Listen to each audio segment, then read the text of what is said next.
Lu pernah ini nggak korupsi? Tapi gue tahu yang paling parah pasti lu kan. Enggak anjing. Enggak pernah korupsi gua. Tapi lu pernah kepikiran gak sih gimana korupsi di Indonesia itu ada? Korupsi di Indonesia itu udah ada lebih dulu dari sebelum zaman Belanda. Berarti maksudnya dari zaman kerajaan gitu. Bukannya korupsi itu datang karena penjajah datang. Orang kan banyak yang ngira itu datangnya dari pas zaman Belanda nih. Hmm. Tapi kalau dilihat dari garis sejarahnya, itu tuh sebetulnya udah ada dari zaman Kerajaan Majapahit dan Mataram kuno. Emang bentuk korupsi gimana? Nah, jadi bentuk korupsi zaman dulu itu pejabat-pejabat ini tuh dikasih wewenang sama raja untuk ngelola kayak tanah, upeti buat para petani, dan mereka itu nggak nerima gaji pokok. Nah, jadi mereka tuh cuma dapat penghasilan dari mereka ngelola tanah ini. Dari situlah mereka bisa dapetin uang untuk kebutuhan mereka sehari-hari dan menjalankan pemerintahan. Tapi kalau dikasih tanah ya tinggal dikelola aja gak sih? Nah iya, tapi di zaman itu tuh karena belum ada pengawasan yang ketat, akhirnya mereka tuh jadi menyalahgunakan kekuasaan. Dari situ tuh akhirnya mereka kayak minta uang pelicin untuk melancarkan realisasi dari permintaan masyarakat. Oh, jadi kayak memeras gitu ya? Nah iya, misalkan ada rakyat yang mau jalannya ini dibangun pakai uang pemerintahan. Nah, untuk merealisasikan permintaan masyarakat ini, si pejabat tuh minta uang dulu ke rakyatnya, karena kalau nggak diturutin, ya nggak akan dikerjain. Dan yang paling parahnya itu, pejabat tuh bisa lebih kaya daripada raja-rajanya sendiri. Gila sih kalau itu. Tapi dulu itu sebutannya belum korupsi ya? Nah belum, di zaman itu tuh belum ada istilah korupsi lah. Jadi kayak dianggap budaya yang udah terbiasa aja. Sementara definisi korupsi itu sendiri baru ada di tahun 2000 dan itu dikeluarin sama World Bank. Definisi dari korupsi itu sendiri merupakan penyalahgunaan kekuasaan publik untuk kepentingan pribadi. Ya intinya sih jelas-jelas merugikan rakyat lah. Oh, jadi kata korupsi itu malah baru.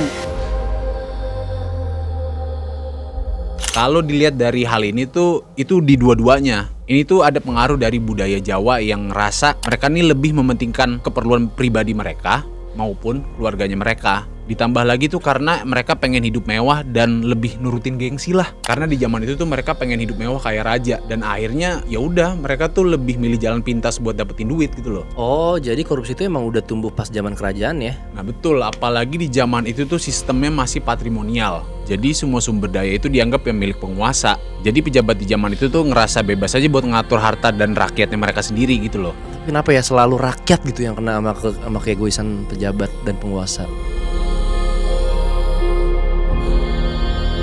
Nah, di masa kolonial ini justru korupsi lebih masuk ke sistem tatanan politik. Jadi Belanda ini nunjuk pejabat lokal untuk ngurus wilayah. Tapi ya ujung-ujungnya akhirnya dari mereka tuh lebih banyak cari keuntungan buat pribadi aja. Oh, jadi walaupun Belanda datang tapi yang korup itu tetap pejabat lokalnya ya, tetap orang-orang lokalnya ya. Bener banget, bahkan di zaman itu banyak pejabat yang rela jadi alatnya para penjajah demi meraih hidup yang nyaman. Mereka tuh narik pajak lebih, gelapin dana, bahkan maksa petani kerja, tapi ya bayarnya tuh kecil banget. Itu parah banget sih, itu bener-bener ngerugiin rakyat banget sih. Nah, ada dugaan kasus mega korupsi besar di zaman Hindia Belanda. Ini tuh proyek yang dibangun di zamannya Daendels, yaitu jalan Anyer sampai Panarukan yang panjang itu sekitar 1000 km. Dari sini tuh kita sempat ngira kalau dulu Daendels ini kan nggak ngebayar para pekerjanya sampai banyak yang mati kelaparan gitu kan. Tapi nyatanya tuh sebetulnya si Daendels nih udah nyiapin anggaran. Nah, anggaran itu memang udah disiapin, tapi begitu nyampe ke bupati yang nggak ngebayar ke rakyat. Wow. Ya terutama orang-orang yang bekerja di proyek itu. Terus buat apa kalau namanya kerja paksa? Kalau misalkan memang dibayar, ujung-ujungnya dikorup juga sama bupatinya. Buat apa? Nah, bahkan yang lebih parahnya itu karena si gajinya ini nggak nyampe ke para pekerjanya, kira-kira nelen korban sampai 12.000 jiwa. Oh, berarti selama ini banyak yang salah ngira ya. Yang dikira kita disiksa sama Belanda, ternyata kita disiksa sama bangsa sendiri. Nah, yang tambah parahnya ini tuh begitu proyek jalannya ini udah jadi, yang bisa pakai jalan itu tuh cuman penjajah, bangsawan pribumi, dan sementara rakyat biasa tuh cuman bisa pakai sisi jalan, dan yang itu kondisi jalan tuh jelek banget. Terus buat apa? Dia udah capek-capek, udah ngancem nyawanya, tapi nggak boleh juga dipakai. Terus kok bisa budaya korupsi itu hidup sampai sekarang? Karena kalau dilihat dari dulu tuh emang gak banyak perlawanan, El. Ditambah lagi budaya Jawa yang sangat menjunjung tinggi keharmonisan, sehingga mereka tuh gak berani nuduh begitu aja. Oh, jadi lebih ke nggak enak ya? Padahal dia tahu nih ada korupsi di depan mata, tapi dia nggak enak. Iya, takutnya itu dianggap bikin malu dan malah jadi ganggu ketenangan. Tapi kalau emang bener korupsi mah ya ngomong aja sih harusnya. Emang rasa nggak enak itu bahaya guys. Bahkan Douwes Dekker aja tuh sampai nulis karyanya dalam novel yang berjudul Max Havelar buat ngebongkar kelakuan pejabat lokal di masa tanam paksa. Jadi rakyat dipaksa tanam kopi, abis itu hasilnya diambil secara paksa juga. Berarti dari dulu emang sifat-sifat pejabat emang suka gitu ya, ngerugin rakyat, memperkaya diri sendiri. Ya pejabat itu ngerasa hidup buat enak mereka sendiri aja gitu loh. Iya, karena mereka tuh di zaman itu mikirnya kayak punya banyak tanggungan ya buat keluarga, buat anak buahnya yang kerja di bawah mereka, ditambah lagi buat menuhin gengsinya mereka, dan akhirnya mereka milih korupsi ya buat ngeraih semua itu. Gila sih, jadi korupsi itu udah jadi turun-temurun ya dari dulu sampai sekarang. Kurang lebih begitu. Jadi itu bukan cuma soal uang, tapi soal sistem, budaya, dan mentalitas yang akhirnya sampai sekarang tuh terus diwariskan. Makanya jadi kayak susah diberantas gitu loh. Jadi kalau kita mau bener-bener bebas dari korupsi, gimana? Ya harus berani putus mata rantainya. Mulai dari sistem yang transparan, pendidikan yang kuat, sampai budaya yang berani mengkoreksi tanpa takut mengganggu keharmonisan. Oke, berarti sebenarnya kita tahu nih kalau korupsi ini bukan masalah hukum doang, tapi ada sejarah dan budaya yang panjang banget. Bener, karena sejarah itu langkah pertama untuk membangun masa depan. Nah, kita tadi kan udah bahas ya soal bagaimana korupsi itu muncul. Dan ternyata itu panjang banget sejarahnya, dari zaman kerajaan bahkan, dari zaman Majapahit dan Mataram kuno. Tapi lu tau gak kalau korupsi sekarang tuh lebih parah daripada dulu? Karena dipikir-pikir dari dulu sampai sekarang tuh kayak nggak ada habisnya. Ya sedih aja sih gitu. Malah sekarang tuh yang bikin miris jumlah kasus korupsi dan nilainya tuh amat sangat gede gitu. Nah, setelah Indonesia merdeka di zaman Orde Baru, korupsi makin merajalela. Bahkan pemimpinnya aja diduga melakukan korupsi. Kerugiannya tuh sekitar 15 miliar sampai 35 miliar dolar. Nah, di era reformasi itu korupsi bukannya menurun, tapi malah semakin menjadi-jadi dan sistemnya semakin banyak, makin kreatif lah. Ih, gila, pimpinan sendirinya aja tuh sampai keseret kasus korupsi loh. Terus maksud lo kalau dibilang kreatif tuh kayak gimana dah? Ada suap, ada gratifikasi, ada penggelapan dana, ada manipulasi anggaran. Belinya apa, bonnya berapa, beda-beda. Buat apa? Buat biar masuk kantong lu sendiri. Lu pernah kan pas acara kampus? Terus pelaku itu juga makin beragam gitu loh, Ki. Nggak cuman pejabat-pejabat doang, ada aparat hukum, pengusaha-pengusaha. Nah, semua itu saling kerjasama untuk kepentingan pribadi demi duit. Nah, tapi kan itu dulu ya. Nah, sekarang kan seenggaknya udah ada KPK nggak sih? Nah, itu dia, KPK memang udah ada pas zaman Megawati tahun 2002. Tapi kewenangan KPK ini malah dilemahkan. Apalagi pas revisi UU KPK di tahun 2019. Sekarang tuh KPK udah nggak sekuat dulu gitu loh untuk nyadap dan nangkep pelaku tanpa izin. Belum lagi komisioner KPK-nya udah dianggap sama masyarakat nggak independen.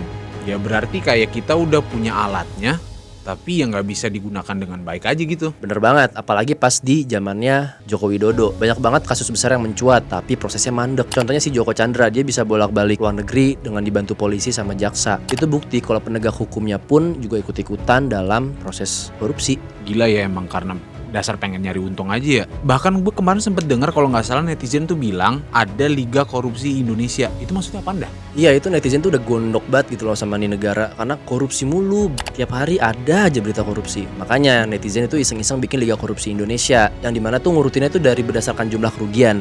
Gila, udah kayak sepak bola aja sampai ada klasemen-klasemennya gitu. Bener, dan lo tau nomor satunya siapa? Pertamina, yang baru kemarin viral tuh. Nah, perkiraan kerugiannya tuh udah nyentuh 968,5 triliun. Itu juga masih proses, bahkan kemungkinannya itu 1 kuadriliun. Makanya banyak yang bilang kalau korupsi Pertamina tuh merupakan korupsi terparah sepanjang sejarah Indonesia. Nah, di urutan kedua tuh ada kasus PT Timah yang ngelibatin Harvey Mois. Kerugiannya tuh sampai 300 triliun. Terus ada juga kasus bantuan likuiditas Bank Indonesia di era 97. Itu juga gede banget. Kerugiannya sampai 138 triliun rupiah. Itu baru yang gede-gede. Belum lagi kasus korupsi yang skalanya kecil tapi masif, yang tersebar di proyek-proyek daerah. Contohnya kayak dana bansos, pengadaan sekolah, di rumah sakit, dan lain-lain. Itu efeknya langsung ke masyarakat loh. Korupsi itu di Indonesia udah kayak budaya aja ya berarti. Nah, itu dia, di Indonesia tuh korupsi udah kayak budaya banget. Soalnya dari zaman kerajaan, penjajahan, sampai sekarang itu tetap ada. Susah banget diberantasinnya, cuy. Kayaknya udah hopeless banget dah. Sebenarnya nggak hopeless sih, tapi butuh perubahan dari dua sisi. Yang pertama dari sisi pemerintah. Dan pemerintah tuh harus serius dan komit gitu loh, Ki, dalam menjalani pemberantasan korupsi. Harus dikuatin lembaga anti korupsinya. Jangan apa-apa suap dikit nggak jadi, suap dikit nggak jadi.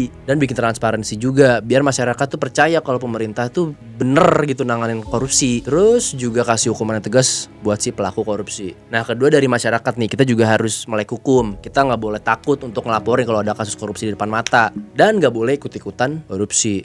Jadi ya bukan cuma urusan pemerintah doang kan? Bener banget, kalau masyarakatnya permisif ya korupsi bakal jalan terus gitu loh. Dan kita tuh harus sadar kalau uang yang dikorupsi itu bukan uang kita, bukan hak kita. Yang dimana tuh uangnya tuh harusnya buat pendidikan, kesehatan, infrastruktur, dan lain-lain. Tapi malah dikorupsi. Ya gimana mau maju Indonesia kalau apa-apa dikorupsi? Apa-apa mentingin diri sendiri. Berat juga ya mikirin negara. Berat tapi penting. Dan buat kalian yang nonton, ayolah mulai dari hal kecil. Jangan menormalisasi korupsi. Kalau misalkan kalian lihat ada truk kecelakaan, jangan diambil minyaknya. Jangan ngebiasain ngerampas barang-barang yang jatuh di jalan punya orang. Jangan biasa klepto. Kalau kita semua kompak, perubahan itu pasti ada kok. Jadi jangan cuma ngeluh ya, tapi kita juga perlu peran kita masing-masing.